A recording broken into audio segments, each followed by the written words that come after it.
यहाँहरूले यो स्थानमा ध्यान दिएर हेर्नु होला। केही देख्नुभयो? केही देखिरहनु भएको छ? अझै ध्यान दिएर हेर्नुहोस् त, अझै ध्यान दिएर एकदम फोकस गर्नुहोस् त। केही देख्नुभयो तपाईँले? केही कुरा देख्नुभयो? यहाँहरूले केही कुरा अनुभव गर्नुभयो? अझै ध्यान दिएर हेर्नुहोस् त।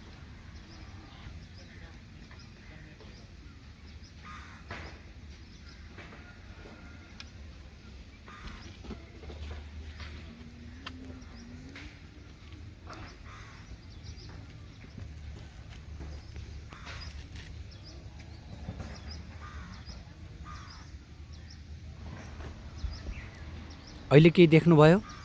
यहाँहरूको आँखाले केही ठम्म्यायो? यहाँहरूलाई अलिकति जुम गरेर देखाउन चाहन्छु म। केही देख्नुभयो? यहाँ केही चिज छ भन्ने कुरा यहाँहरूले अनुभव गर्नुभयो होला। कतिले गर्नुभयो होला, कतिले गर्नु भएन होला। अझै हेर्नुहोस् त, नजिकबाट हेर्नुहोस् त।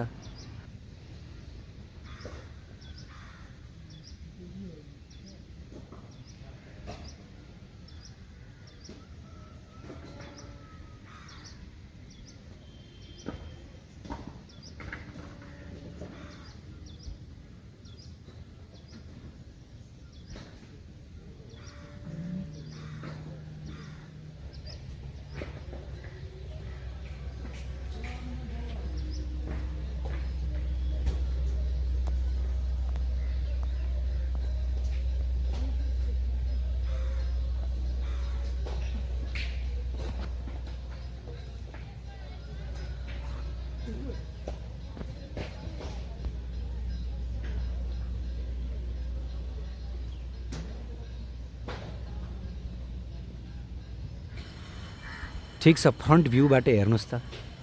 केही देख्नुभयो? केही देखिरहनु भएको छ? एकदमै फोकस गर्नुहोस् ल, एकदम मेडिटेट गर्नुहोस् त। केही कुरा देखिरहनु भएको छ?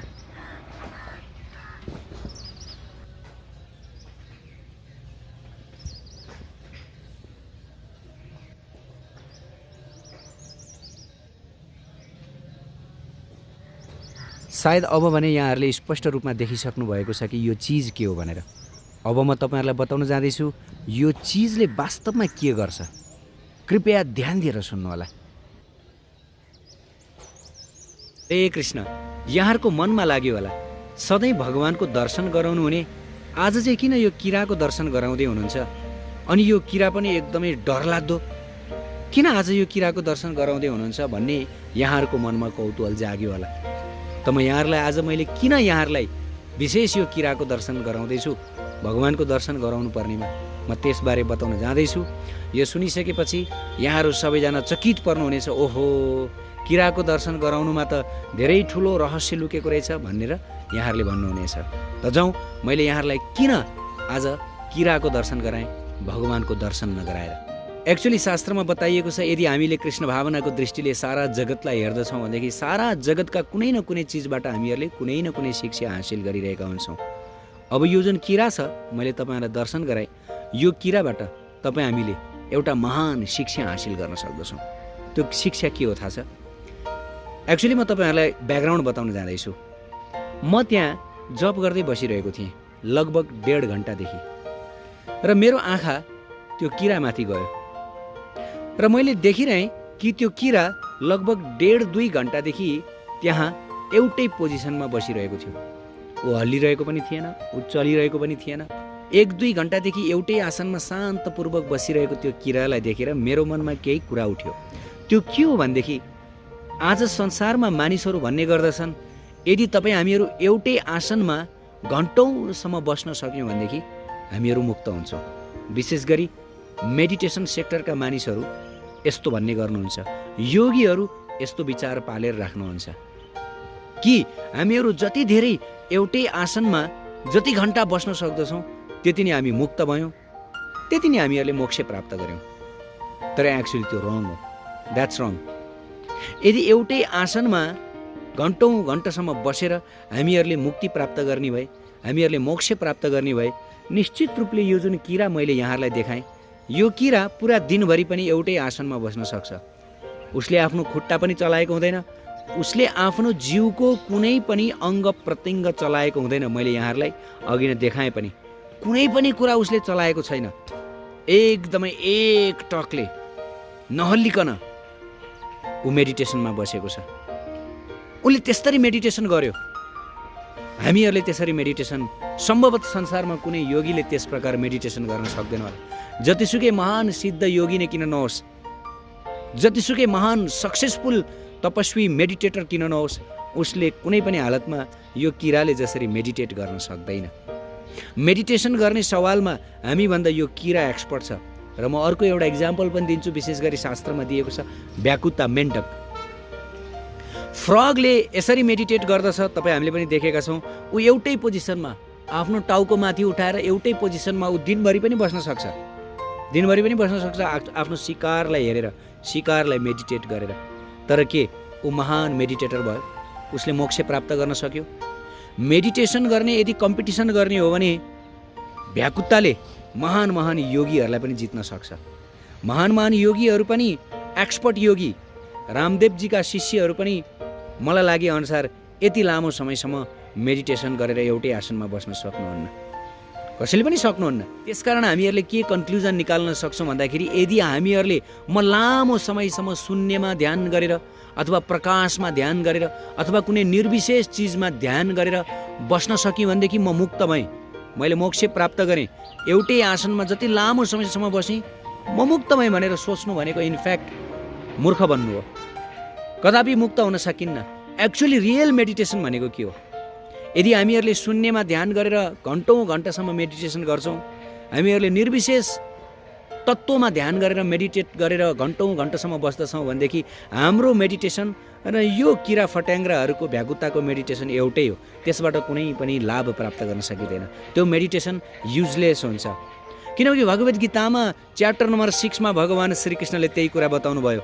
योगिनामपि सर्वेषां मद्गत अन्तरात्मना श्रद्धावान भजते यो माम समे युक्त तमो मत। योगीहरूमध्ये ती योगी नै सर्वश्रेष्ठ योगी हुन् जसले अन्तरात्मामा मलाई मेडिटेट गर्दछन्, मेरो ध्यान गर्दछन्। यस, श्रीकृष्ण भगवानले रियल मेडिटेसनको यहाँ एक्सप्लेनेसन गर्दै हुनुहुन्छ। वास्तविक ध्यान भनेको त भगवान कृष्णको, राधा कृष्णको ध्यान गर्नु हो। प्रभुपादजीले पनि कृष्ण बुक 70मा बताउनु भएको छ, real meditation means meditating on Radha Krishna. This is real meditation. Real meditation doesn't mean that meditating on something void. Something void. This is not real meditation. Real meditation, वास्तविक मेडिटेसन भनेको राधा कृष्णमा ध्यान गर्नु, यही हो मेडिटेसन भनेर प्रभुपादजीले भन्नुभएको छ। र त्यसै गरी श्रीमद् भागवतमा पनि एक श्लोक छ जहाँ बताइएको छ, य एसाम पुरुषम साक्षात् आत्मा प्रभम ईश्वरम न भजन्ते अवजानन्ति स्थानात् भ्रष्ट पतन्ते अधः। यसको अर्थ के हो? यसको अर्थ हो यदि कसैले भगवान राधा कृष्णको भक्ति भजन गरेको छैन, भगवानको मेडिटेट गरेको छैन भनेदेखि भलै ऊ जतिसुकै महान योगी होस्, जतिसुकै महान ध्यानी होस्, तपस्वी होस्, ऊ भ्रष्ट हुन्छ। ऊ आफ्नो एकदमै हाइएस्ट पोजिसनबाट गिर्दछ। भ्रष्ट पतन्ते अधः, ऊ गिर्दछ र ऊ पतित बन्दछ।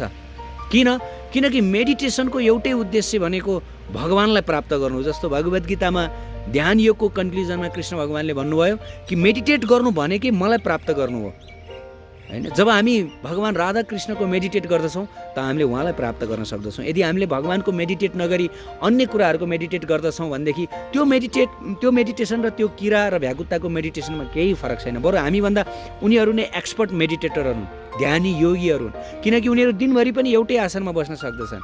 एउटा चरा छ, त्यो चरालाई पानी चरा अथवा जलपक्षी भनिन्छ। त्यो जलपक्षी पुरा दिनभरि माछालाई ढोकेर मेडिटेट गरेर एउटै पोजिसनमा एउटै आँखाले त्राटक गरेर हुन्छ नि, फोकस गरेर पुरा दिनभरि पनि बस्न सक्दछ। त के यसको मतलब ऊ महान योगी भयो? त के यसको मतलब ऊ महान ध्यानी भयो? नो, इट्स इम्पोसिबल, हैन? केवल प्रकाशमा ध्यान गरेर, केवल ज्योतिमा ध्यान गरेर, केवल कुनै रङमा ध्यान गरेर, केवल निर्विशेष निराकारमा ध्यान गरेर र एउटै आसनमा घन्टौँ घन्टासम्म दिनभरि वा एकै वर्ष बसेर पनि हामी योगी मानिन सक्दैनौँ। भगवद् गीतामा बताएको छ रियल योगा त्यो जहाँ राधा कृष्णको ध्यान गरिन्छ, रियल योगा त्यो जहाँ राधा कृष्णको भनिन्छ नि मेडिटेट गरिन्छ। प्रभुपादजी र सारा महान महान योगी सन्तहरूले यही कुरालाई निष्कर्ष दिनुभएको छ। सो त्यस कारणले गर्दाखेरि हामीहरूले त्यस्तो कार्य गऱ्यौँ जहाँ हामीहरूलाई प्रत्येक क्षण राधाकृष्णको लीलाको स्मरण भइरहन्छ, राधाकृष्णको यो दिव्य हरिकृष्ण महामन्त्रको सुमिरन भइरहन्छ भने यही हो समाधि। वास्तवमा यही हो रियल मेडिटेसन। रियल मेडिटेसन गर्नको लागि जङ्गल गइरहनु पर्दैन। रियल ध्यान गर्नको लागि हामीहरू आसन कसेर घन्टौँ घन्टासम्म बसिरहनु पर्दैन। रियल मेडिटेटर बन्नको लागि हामीहरूले सारा परिवार त्यागेर हामीहरू जङ्गलवासी बन्नु पर्दैन। रियल मेडिटेसन त्यहाँ हुन्छ जब हाम्रो चित्त, जब हाम्रो मन राधाकृष्णको दिव्य लीलामा निमग्न भइरहन्छ, भगवत चिन्तनमै लागिरहन्छ र भगवत नाम सुमिरणमा हरदम लागिरहन्छ भनेदेखि यही नै हो रियल मेडिटेसन। भलै हामी बिजनेसमा जाउँ, भलै हामीहरू आफ्नो व्यापार व्यवसायमा लाउँ, भलै हामी गृहस्थ हौँ, भलै हामी सन्यासी हौँ, भलै हामी वानप्रस्थी, जोसुकै हौँ, हाम्रो पोजिसन जेसुकै होस्, तर हामी रियल मेडिटेटर मानिन्छौँ। भगवत गीताको कन्क्लुजन यही हो, ध्यान योगको। त्यस कारणले गर्दा हामीहरूले सधैँ कन्क्लुजनलाई ध्यान दिनुपर्छ, कन्क्लुजनलाई फलो गर्नुपर्दछ। कन्क्लुजन यही हो, वास्तविक ध्यान भनेको राधाकृष्णको ध्यान हो, उहाँको लीलाको ध्यान हो। यदि त्यसो भएन भनेदेखि यो मैले भर्खर देखाएको किराको ध्यान र तपाईँ हाम्रो ध्यान बराबर हुनेछ। यो किराले जतिसुकै एक्सपर्ट ध्यान गरे पनि, यो किराले जतिसुकै आफूले आफूलाई महान ध्यानीका रूपमा चिनाए पनि यो किराको जीवन व्यर्थ छ। यो किराले केही पनि पाउन सक्दैन। उसले आफ्नो जन्म गुमाउँदछ, 84 लाखमा जान्छ, के फाइदा? What is the use? कुनै पनि युज भएन। त मानव जीवन भनेको भगवत प्राप्तिका लागि हो।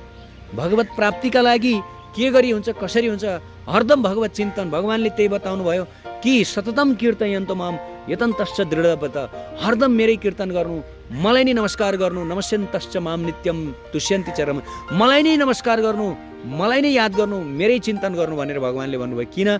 किनकि भगवान्को चिन्तन गर्दा गर्दा, राधाकृष्णको लीला याद गर्दा गर्दा त्यो लीला हामीहरूलाई यति हाम्रो तन मनमा यति बस्दछ, अन्तःकरणमा यति मजाले बस्दछ कि हामी भुल्नै सक्दैनौँ। र यसरी हामीले अन्तिम क्षणमा मर्ने बेलामा हामीले राधाकृष्णलाई स्मरण गर्दछौँ र उहाँको धाममा जान्छौँ र कहिले पनि यो भौतिक जगतमा, यो दुःखलाय जगतमा फर्केर आउँदैनौँ। तर यहाँ भागवतमा भनिअनुसार योगीहरू यही भौतिक संसारको कुनै लोकमा त जान सक्लान् मेडिटेसनको पावरले, तर पनि भौतिक संसारमै घुमिरहनु पर्दछ, आइरहनु पर्दछ। तर ती योगीहरू महान योगीहरू हुन् जो राधाकृष्णको चिन्तन गर्दछन्, उहाँको ध्यान गर्दछन्, किनभने कहिल्यै फर्केर उनीहरू यहाँ आउँदैनन्। त्यस कारणले दिस इज रियल योगा। हामीले रियल योगा गर्नुपर्छ। राधाकृष्ण योगा, भक्ति योगा नै रियल योगा हो। यो योगालाई नै हामीहरूले गर्ने प्रयास गरौँ। निश्चित रूपले प्राणायाम, आसन, ध्यान हामीले गर्न सक्दछौँ, तर त्यो हाम्रो यो जुन राधाकृष्णलाई मेडिटेट गर्ने जुन हाम्रो मुख्य योगा छ, त्यो योगाको सहायक हो। त्यसलाई एउटा सपोर्ट मात्र लिनुपर्दछ, सपोर्टको रूपमा लिनुपर्दछ। यो होइन कि मेरो पुरा जीवन दिनभरि ज्योतिमा ध्यान गरेर एउटै आसनमा बस्नु। Best of lock. यदि यस्तो गऱ्यौँ भनेदेखि जीवन व्यर्थ जानेछ, अमूल्य समय नष्ट हुनेछ। राधे राधे, हरे कृष्ण। राधे श्याम, राधे श्याम।